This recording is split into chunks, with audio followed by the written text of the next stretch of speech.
How to get WhatsApp verification code. First, open WhatsApp on your device and click on Agree and Continue to get started.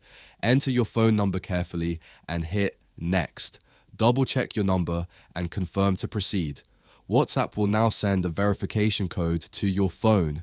If you've used WhatsApp on another device, the code may also appear there. Check your SMS or the other device for the code. Once you have the code, enter it in the app. WhatsApp will automatically verify it and proceed to the next step.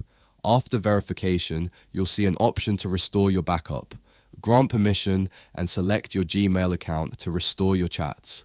Next, you can add your name and profile picture to personalize your account. Once done, click Next. For extra security, WhatsApp allows you to create a passkey. Follow the steps shown in the video to set it up if needed, and that's it. You've successfully received your WhatsApp verification code and set up your account. Thanks for watching. Don't forget to like, share, and subscribe for more tutorials.